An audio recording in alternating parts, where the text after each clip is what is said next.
is that old stuff. Hey, Brian. the plane just landed, huh? That's where are we ready? Yes. And that's where I had that we had left off, right? The Humi, Moses the stutterer.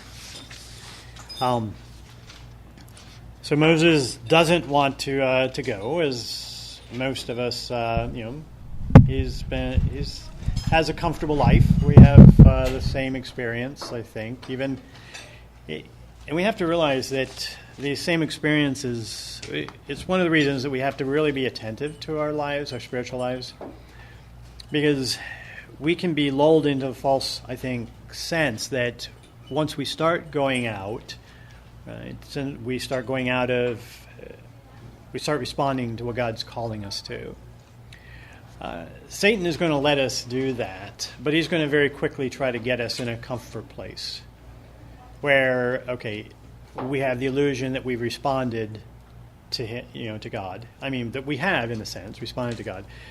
But he will want to turn us into, and I don't mean this necessarily in a negative way, but it is one of the ways in which I think Satan has helped distort the Christian message, is that he will get us in this idea of being Protestant, which means I only have to do it once. Right? I only have to convert once, and then I've done it, and there's nothing more to be done. I think that we have to realize that we can. He will want to get us into a place of being comfortable, because that's what we like, to be comfortable.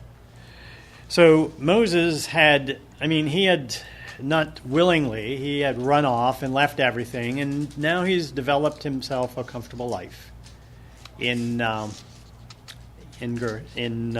Midian with his father-in-law. His father-in-law is the high priest there. He probably has something of the same kind of social status, we might suggest, that he did in when he was in Pharaoh's court.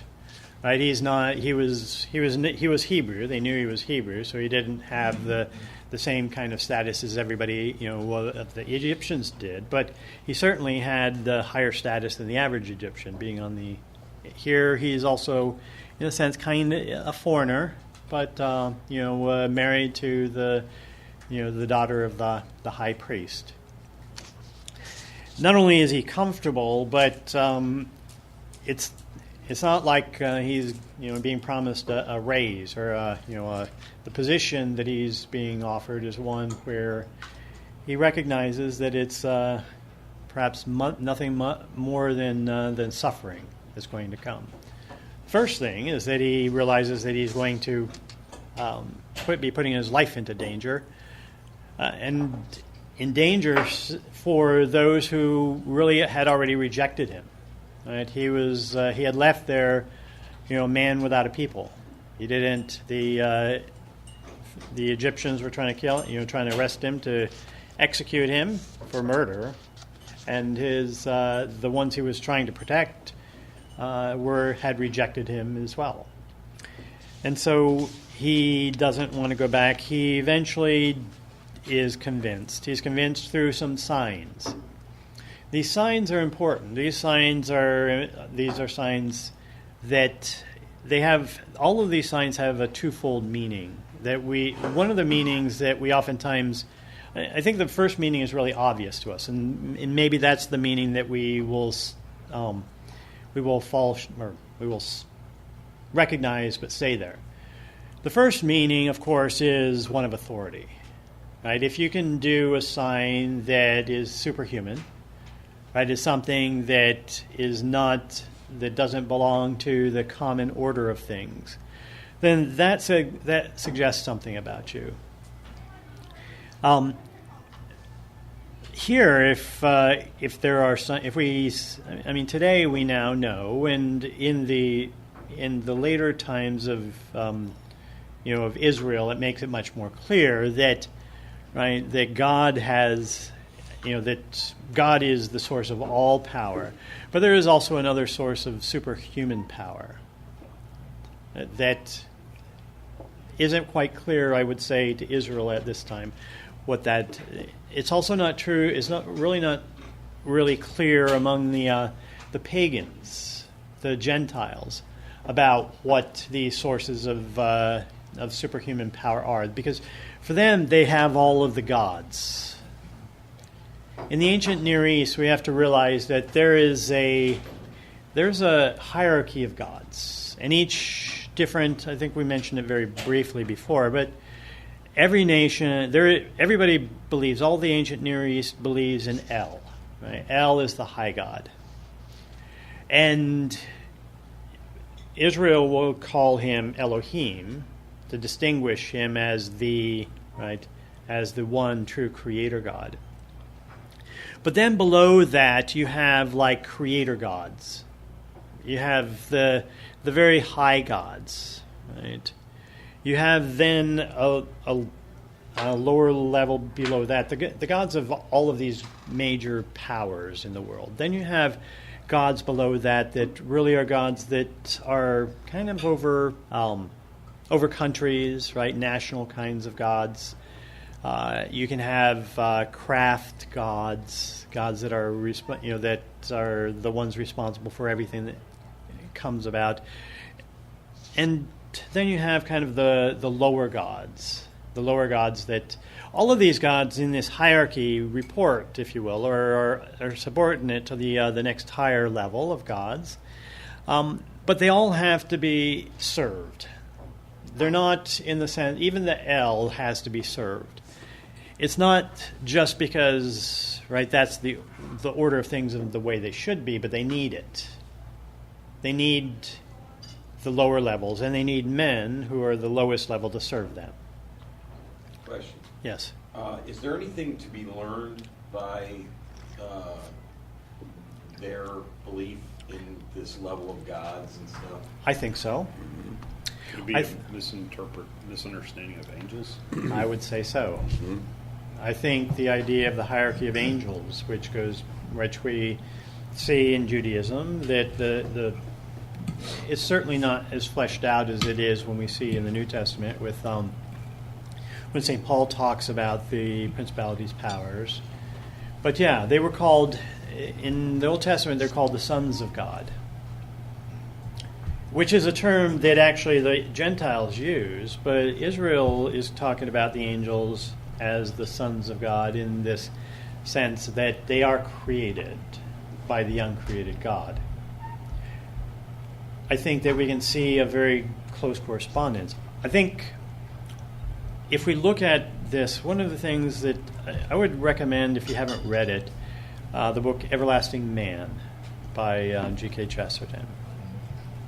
What he describes is this. He talks about the point especially is between good and bad paganism.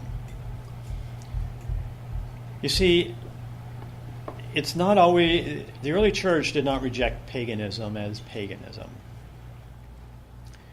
The idea that when you use the term pagan, you're talking about pure evil is something that only arises in the Reformation, and it's really a Protestant view.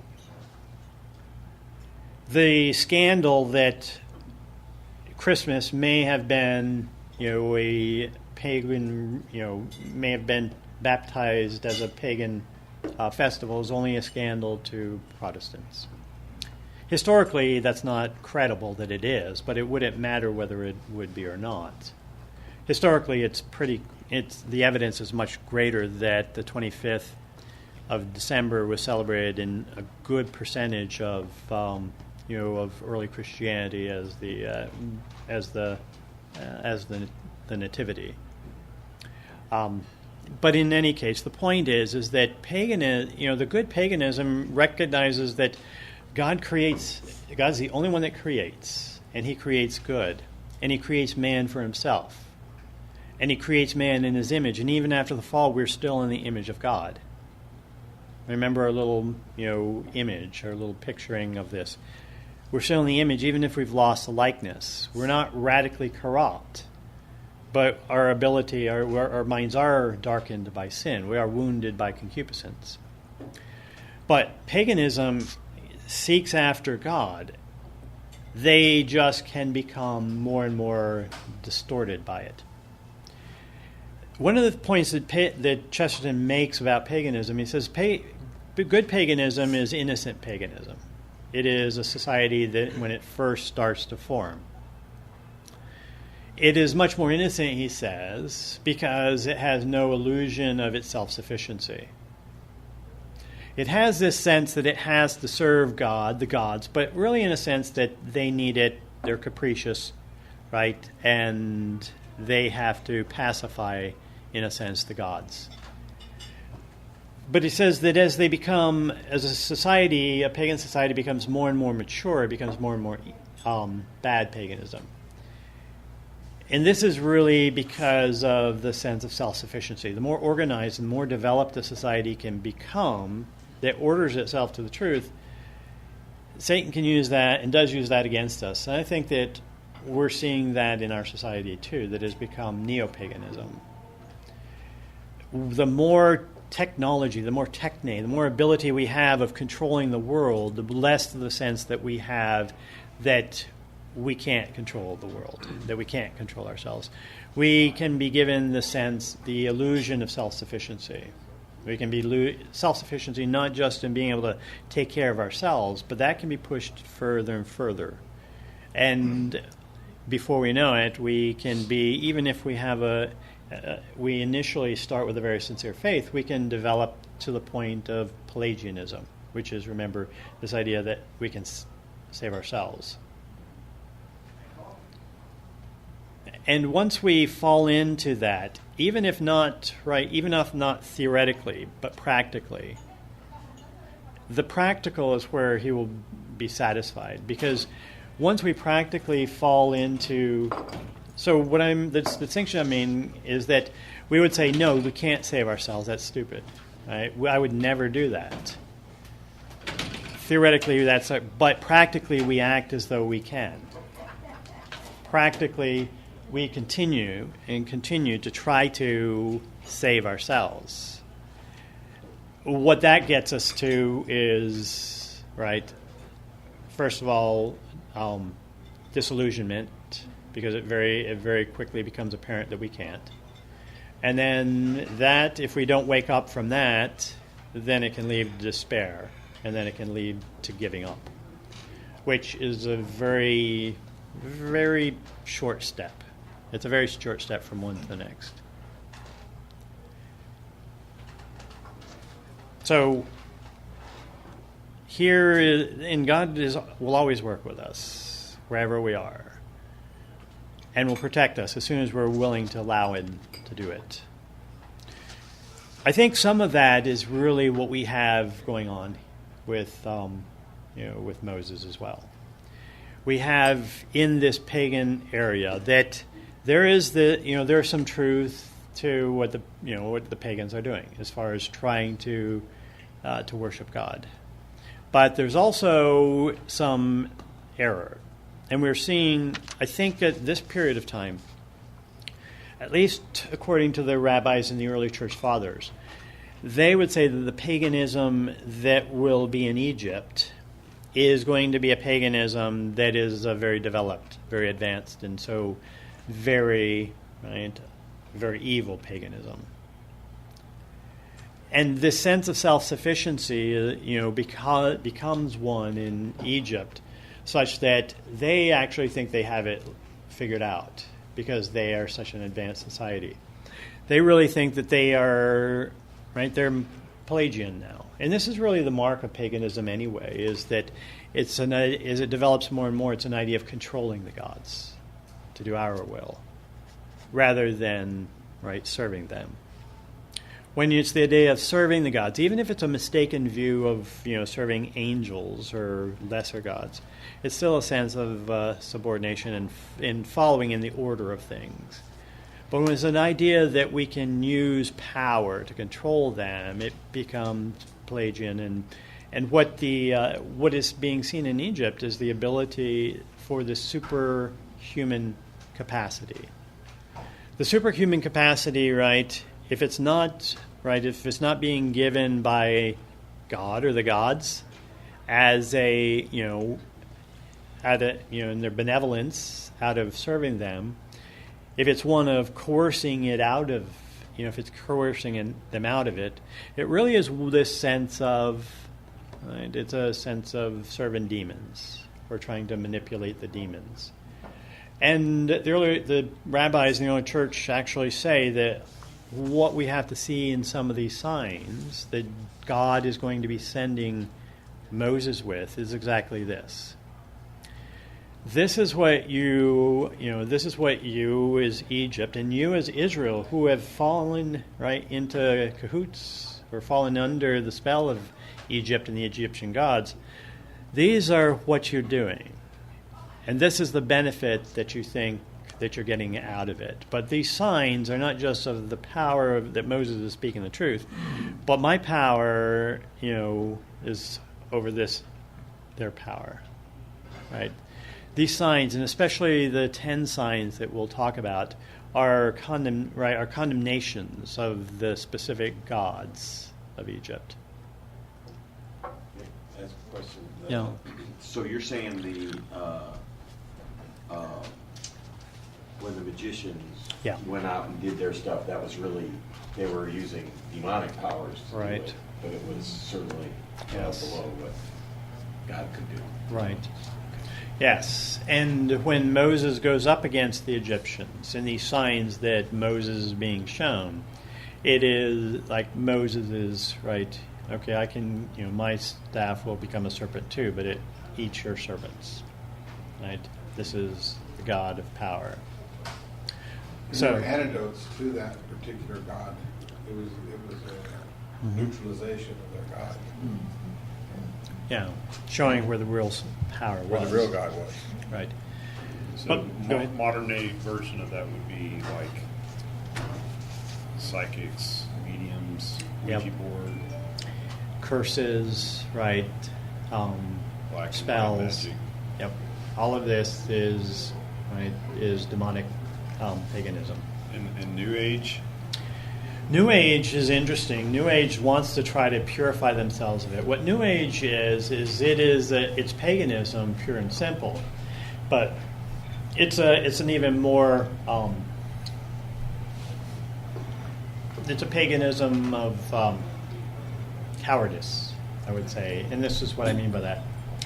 You see, if we think about God or the gods as personal, in a sense, persons, personal intellects that we have to engage, that can be a frightful thing.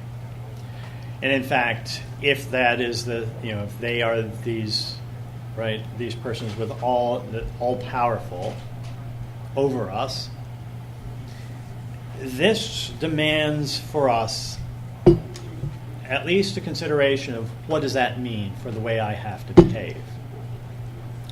But if you can have all of that power without having to engage an intellect that makes you discern what does that mean for the way that I have to behave, if it's just a power then I can tap into and control, it's much safer. Now I get to be, I know I'm not God, but I get to be as though I were the Father, the origin of all things. I can just tap into and control this because this power because it doesn't belong to anybody. So I can just tap into it and use it. The last one I forgot was astrology. Yeah, astrology is in a sense, astrology is a kind of it's akin to the. It's trying to, rather than to receive from God His Word, it's trying to, again, along the lines of divination, which is trying to learn from the spirits, or necromancy, trying to learn from the dead, truths of the world, to be able to manipulate and control the world.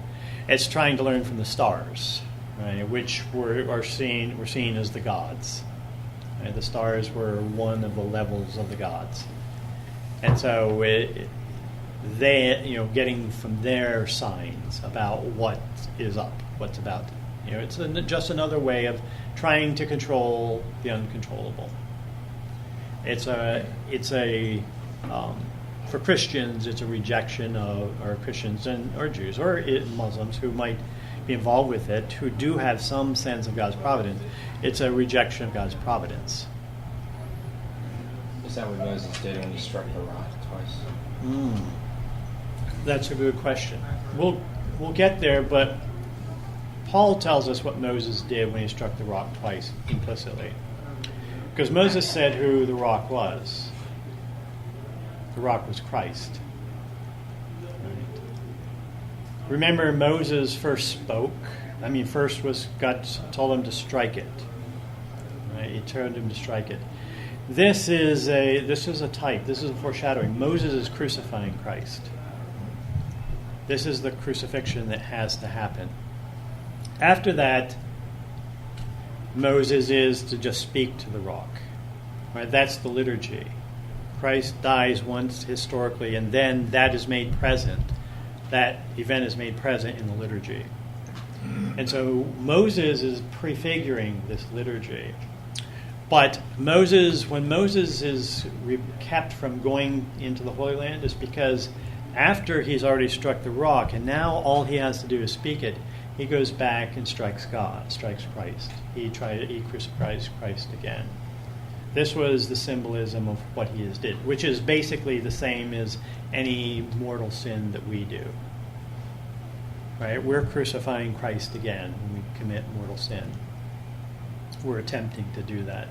And so this is why it was such a severe penalty when Moses struck out, even in anger, right? Which is usually not as severe a penalty when you strike out in anger than when you do it in full. But the symbolism of what that was kept him from being able to enter the Holy Land.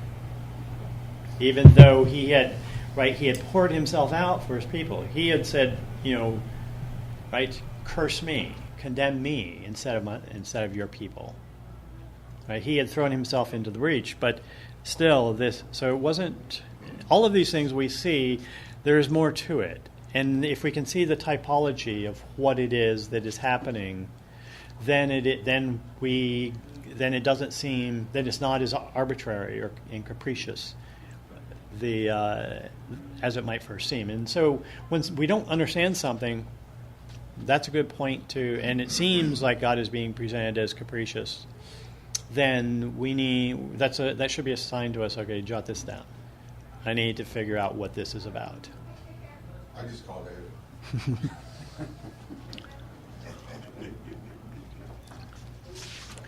So here's another one that seems a little bit arbitrary and capricious. Okay, Moses, thanks for finally saying yes and going off. And then on the way, I'll kill you. Right, God the assassin. That doesn't make sense to us from this. Well, why? Why? It doesn't seem to give any explanation until we realize, okay, circumcision, right? There's something there. It mentions circumcision. That Moses hadn't yet circumcised his sons. Right, and that circumcision is this, right? But it's not clear to us yet that circumcision is this obligation. But it is. And it appeared in the circumcision, the requirement for circumcision, the rabbis show, right? And a lot of this comes from the rabbis' glosses. They're telling of what the meaning of these things are. That circumcision had always been required as this sign of the covenant, the sign of being in this communion with God on the 8th day. But those that had followed after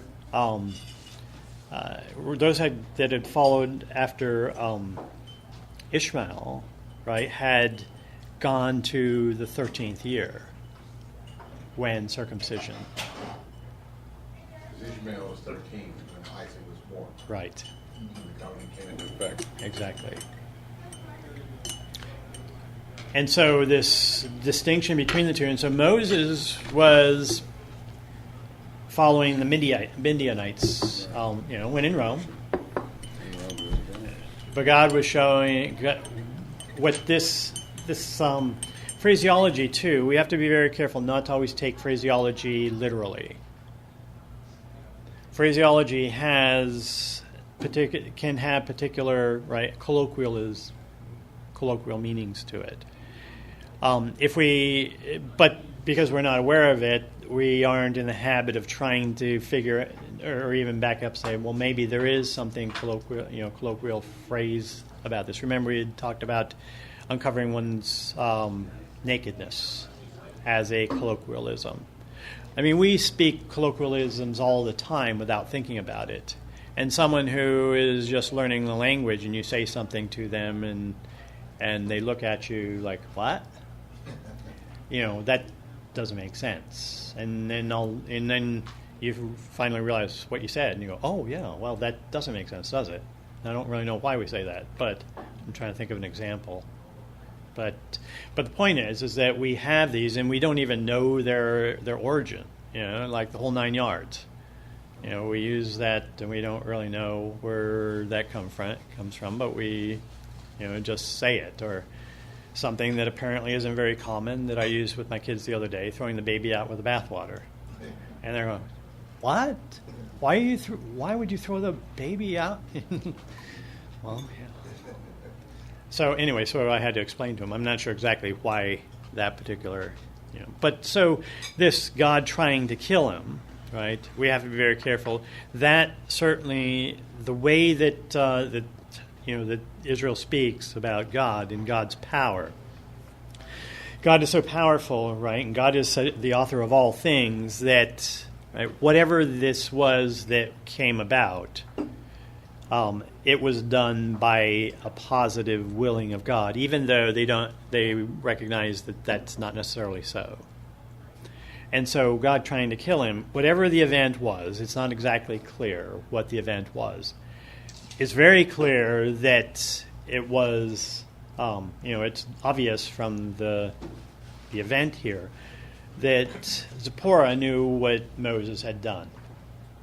She knew that he was trying to be, that he was trying to stay, and maybe they had even talked about the fact that, well, no, I'm not supposed to do this. But she said, well, you want to make your father-in-law upset?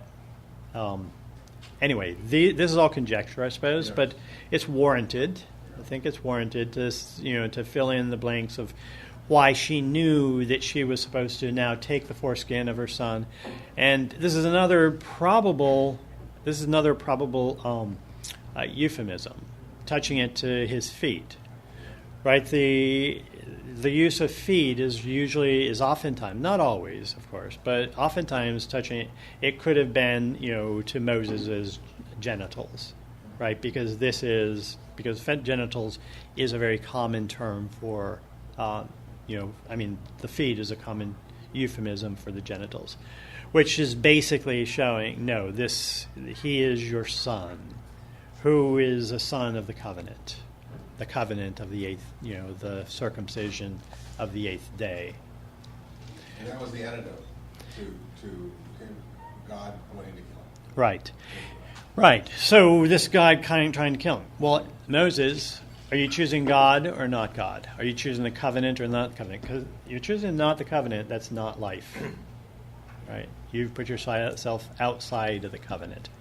And so this idea of whatever it was that God was showing Moses, that you're not in the covenant, if your son isn't in the covenant, right, then you're not in the covenant. And so this was a reconciliation, if you will. And so you can see why in the early church it was so, this was the first topic that the first council had to vote on. Exactly. This exact topic. Exactly. Gentiles have to be circumcised was the Jewish principle, or the Jewish argument based on this. And it makes sense. Yeah. You're saying, don't you remember Moses? You remember Moses? And we're not going to miss, you better be safe. Yeah. Safer than sorrier. But this is one of the things, also this is probably a lesson for us too. We have to be very careful not to extrapolate too often beyond what we know. This is what was happening with with these early, if you will, evangelists.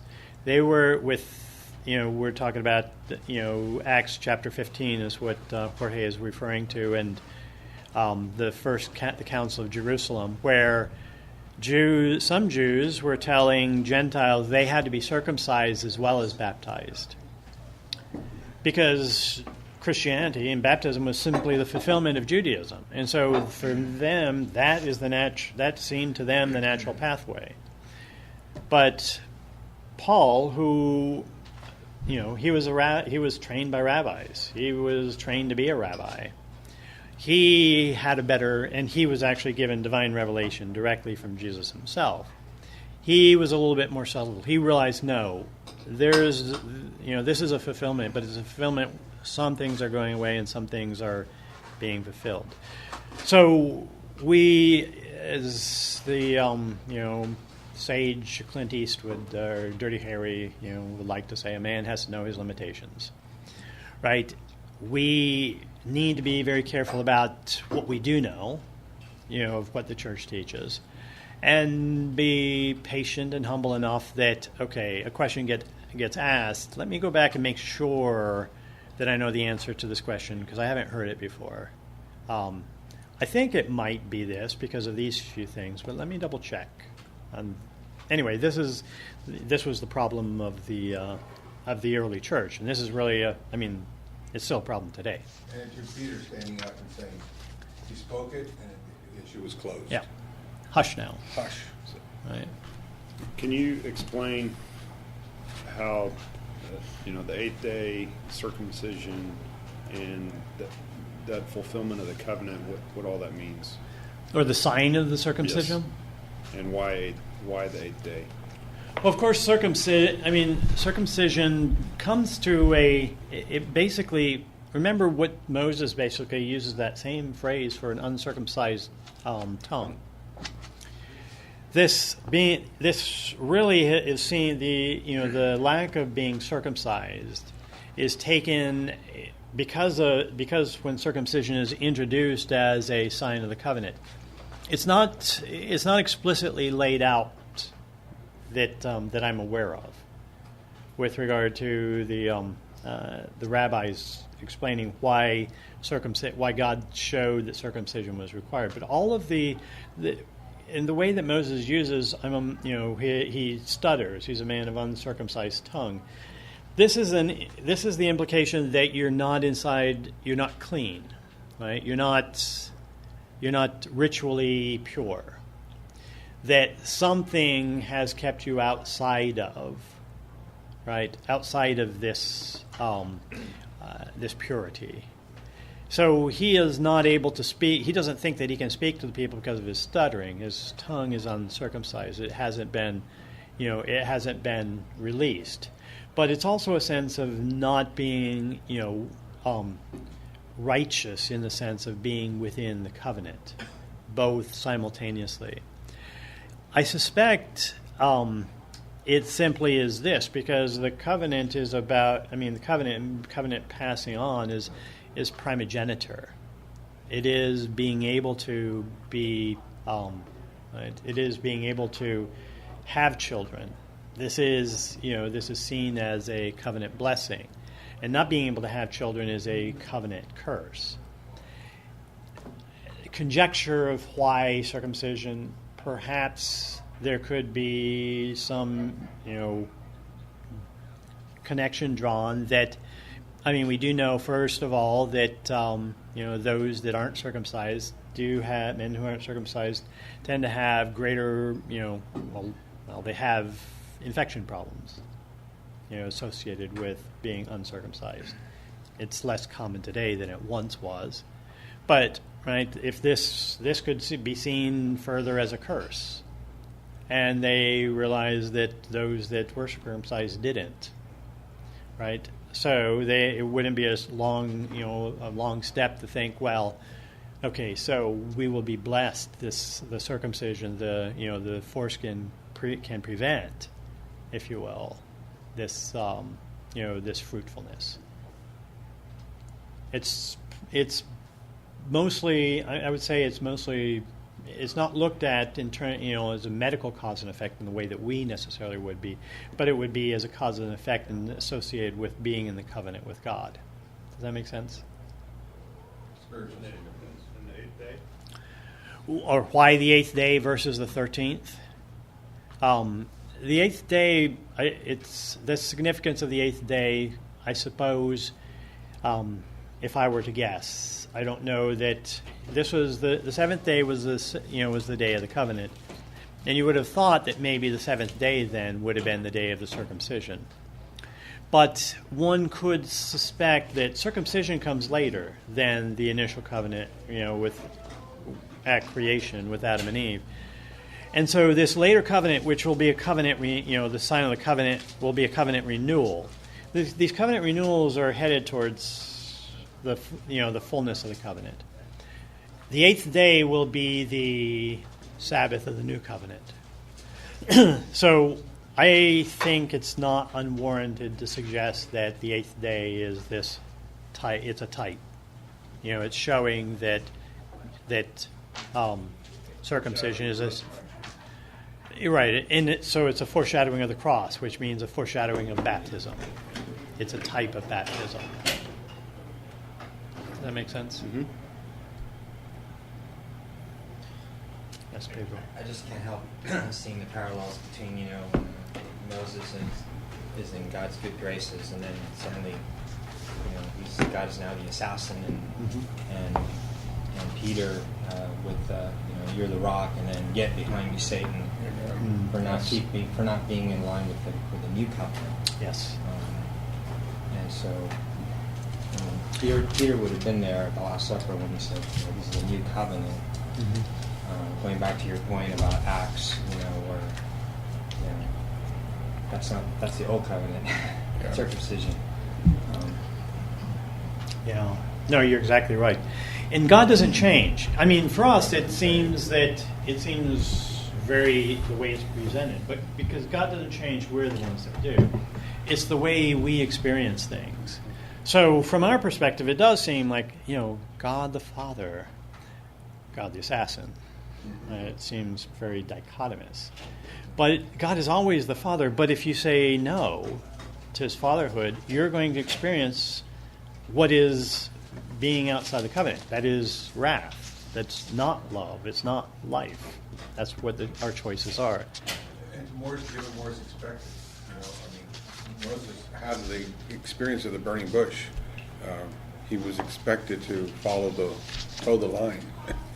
And it's exactly right. Yeah. It's exactly. And if we don't, especially those, the more and more of responsibility we have we'll have responsibilities and different levels of responsibility, but we also, the more formal responsibilities of leadership we have, in family, in business, in government, and within the church, the more and more, I should say authority, the responsibility, the more and more grave the violation. Right. Because we're affecting those who are appointed with God's authority. And all authority comes from God. Yeah. So even the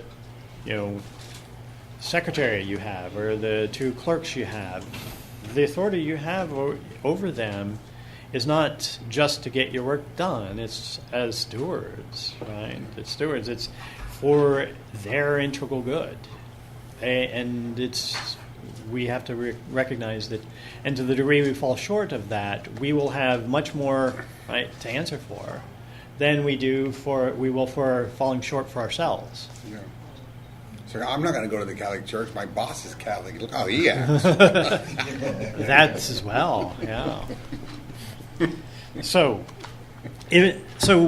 we've kind of talked about, if we move forward now when he gets there, we've talked about this already, and Scott Hahn shows a good sampling. I forget if it's in the, it might be actually in the footnotes, but of a correlation of each of the 10 plagues, right, to a condemnation of the gods of the Egyptians and the gods of the, that were the gods that the Israelites had started to worship. And this idea that, remember, that the first position seemed like a reasonable position for, that Israel could go out and, for 3 days.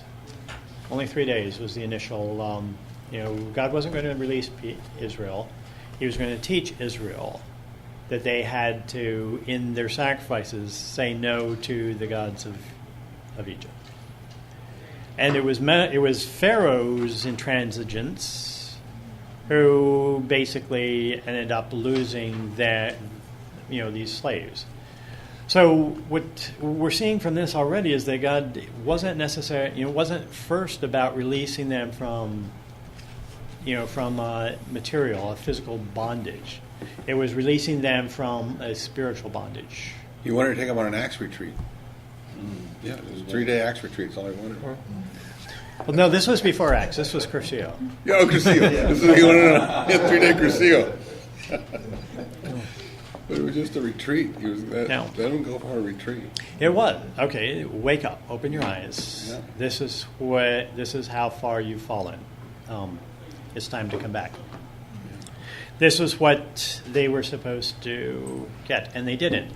Now, one of the other things that we had talked about too. Remember, this is especially the firstborn son that Moses was not bringing into the covenant. The firstborn is very important because the firstborn shows up again. All of the firstborn will, in the 10th plague, will be condemned. Firstborn sonship is the way that the covenant is. Primogeniture, firstborn sonship, the double blessing, the double share, is the way that this covenant is passed along. And so there is always a premium, placed on the firstborn son. This is something that is also being shown. This is, by the way, what God tells Moses he is to tell his people. He says, go and tell Israel, my firstborn. You see, Israel as a nation is the firstborn among the nations.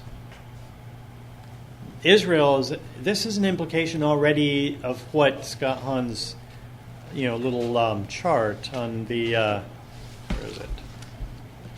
Covenant. The covenant. It's already a foreshadowing of that, right? That Israel is supposed to be leading all of the nations towards the ways of God. Without grace, we see that it's a lost cause. And so very quickly, they lose this. Well, they lose the idea of being firstborn sons. They will no longer be called firstborn sons very soon as Israel. And firstborn sonship will go away. It will only come back with Jesus Christ. Right, the idea of the obedient firstborn sons. But we can't let sight of covenant, and we can't lose sight of covenant. We can't lose sight of primogeniture as underlying themes that help to tie everything together in a family relationship. Right. Again, this isn't when we think of covenant, we're thinking of a family relationship, and firstborn sonship is the thread that ties all of that together, that keeps it together, not just in one particular place and time, but throughout time and in the future. So the other thing, I suppose, the last point that I might make is that 10th plague comes about. The 10th plague comes about. And all of the firstborn sons, we don't know if any Israelites don't follow the stipulations or not. That's not made present. But anybody that didn't, the angel, right, of death would come, and firstborn sons, right? If you weren't within the covenant, if you weren't within God's house, and the God's house was again foreshadowed by the blood of the Lamb, right? The blood of the Lamb, which is the house that we have to stay, that we enter into now. The blood of the Lamb was shown on the lintel and the doorposts. And if you weren't in that house physically, right, which was foreshadowing the spiritual, baptism, being in the house of the, in the blood, under the blood of the Lamb in the church today, in the fulfillment of it. But if you weren't in it, then your firstborn sons and the firstborn sons of your, firstborn males of all of your cattle or any animal that you had was killed. And this was finally the last straw for Pharaoh, and he momentarily relented. But then he hardened his heart again and decided, well, I guess he got over the death of his son fairly quickly and wanted to bring them back. Yes? Something that tends to be confusing to me is in Scripture it'll say God hardened his heart. Yep. Yeah, the same idea of God as the assassin. God does everything, right? God does everything. They're not yet. These are whether or not every rabbi would have said that God has only an active will. Probably not, because they would not necessarily have made those kind of theological distinctions. Because when God, when anything happens, it's because God wills it. That's true. And we can use that kind of language. But remember, with Jesus Christ, we now have this understanding of how God wills things. He has an active will and a permissive will. So we, understanding that in Christ, God hardening of Pharaoh's heart is, yes, God, he didn't do it actively, but God did allow those things to come about, right? And he knew how Pharaoh would respond to them. Permitted will versus divine will. Yeah. Permissive will, yeah. Is that the same? Not versus divine, permissive versus active. Is that the same as the heresy and the controversy about Jesus having two wills or one will? Or are those different? No, they're different, but there perhaps is a bit of there's a correlation, I suppose, between the two. You see that there is this sense, I suppose, that in Jesus, the heresy of monotheletism and monoenergism, which was monotheletism, is basically the idea that in Jesus Christ there's just one divine will and no human will. Monoenergism was kind of a compromise that said, well, okay, I know that. Okay, so the church says there's two wills, but we don't see how that can work. So maybe can't we just say that only the divine will is active? The human will is passive, right? But that precisely was what needs to be redeemed, the human will. The human will is what failed, and the human will is that which has to be shown that can be perfectly conformed to the divine will. So the real thing is duothelitism, how do you say it? Duothelitism? Yeah, well... Do they even say that? No, we basically... They used the Chalcedonian formula, Chalcedonian orthodoxy.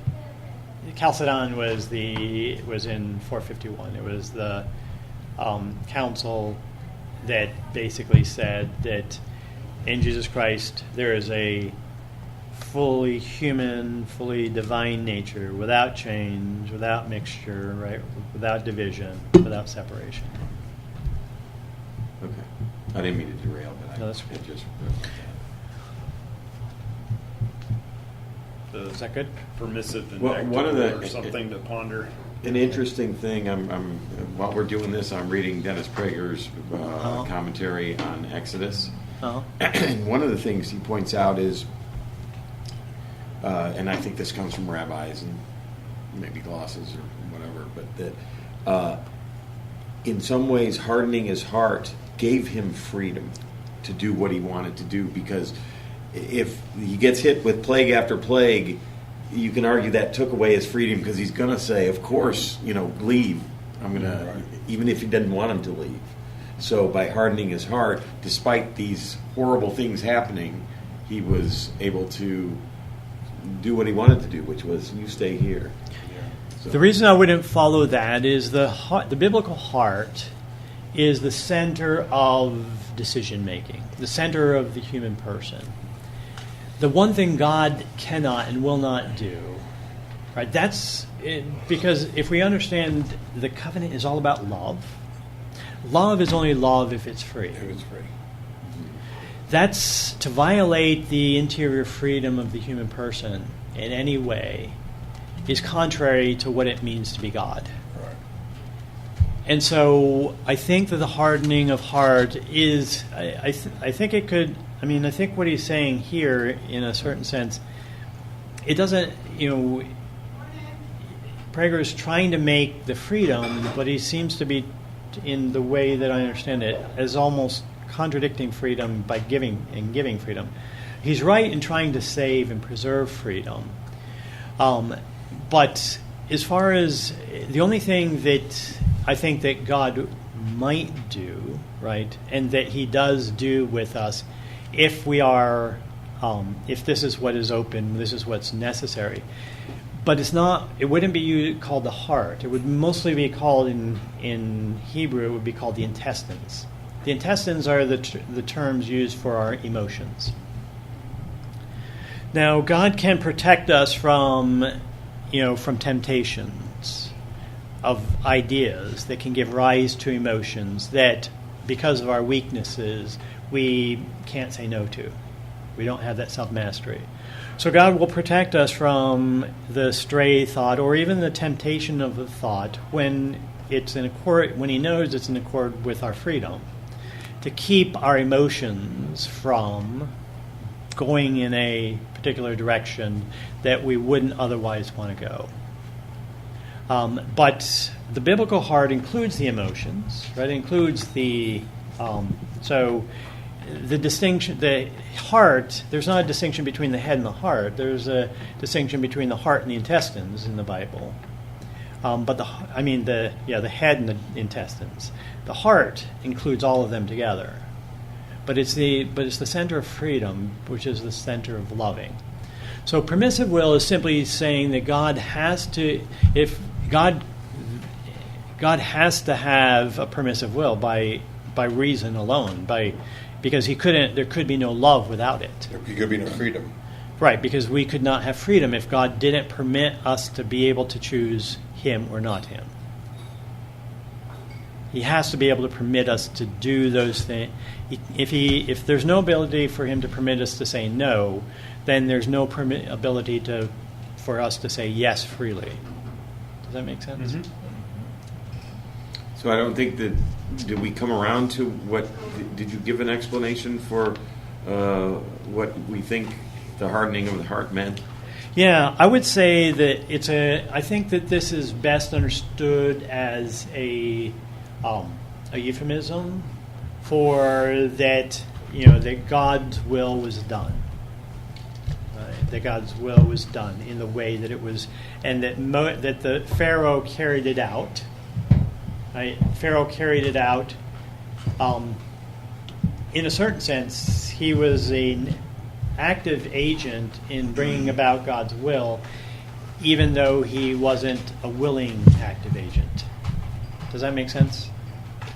In other senses, God's providence always brings things out. We either are cooperators, active, willing cooperators, or unwilling, indirect cooperators. Right? Our actions, we will either, right, but it's all about the benefit to us in that context. The hound of heaven. He's hounding us. Right. Satan was an unwilling cooperator in the cross. Judas was an unwilling cooperator. God's will was done through their freedom. But I think that this phrase is that's what it meant. Even if the author thought, though, that God was willing it, actively bringing it about, in Jesus Christ we can see, because of love, that it has to be understood, as providence. Another way of saying providence, without denying free will. Even in our mistakes, God can use that to help form us. So I think what Prager was mistaking, as I consider this, that he's making a modern mistake. He's thinking that the heart means the emotions, and that God was basically not keeping his emotions from changing, so that he didn't have to. But I don't think God would do that in the negative. I don't think God would prevent, because emotions don't just happen. They usually are. All emotions respond to something in the intellect, something that we are aware of, even if we're not fully conscious of it. Okay. Yep. You good? I'm good. What should we do for next week? I think we can. I think How that far we do we could. get? Well, it's a little bit long of a chapter. It's possible we could get through it all. It's up to you. We could either plan. I'm willing to. Get through 7? We just finished 7. We just won't Okay, get- we finished 7. We just finished 7. So- So 8 is a little bit of a long chapter. It's the Mosaic Covenant at Mount Sinai. But I think we could aim to try to finish it, and if we Okay. don't, then we don't. We don't. Yeah. Unless you prefer just right now to make the decision to No, halfway. we'll aim to do all of 8, and then whatever happens, happens. Okay. So let's end in prayer in the name of the Father, Son, and Holy Spirit. As Father, who art in heaven, Hallowed be thy name. Thy kingdom come, thy will be done, on earth as it is in heaven. Give us this day our daily bread, and forgive us our trespasses, as we forgive those who trespass against us. And lead us not into temptation, but deliver us from evil. Hail Mary, Full of grace, the Lord is with thee. Blessed art thou amongst women, and blessed is the fruit of thy womb, Jesus. Holy Mary, Mother of God, pray for us sinners, now and at the hour of our death. Amen. Saint Michael the Archangel, defend us in battle. Be our protection against the wickedness and snares of the devil. May God rebuke him, we humbly pray. And do thou, Prince of the heavenly host, by the power of God, cast into hell Satan and all evil spirits who are all around the world seeking the ruin of souls. Amen. And the Father, Son, and Holy Spirit.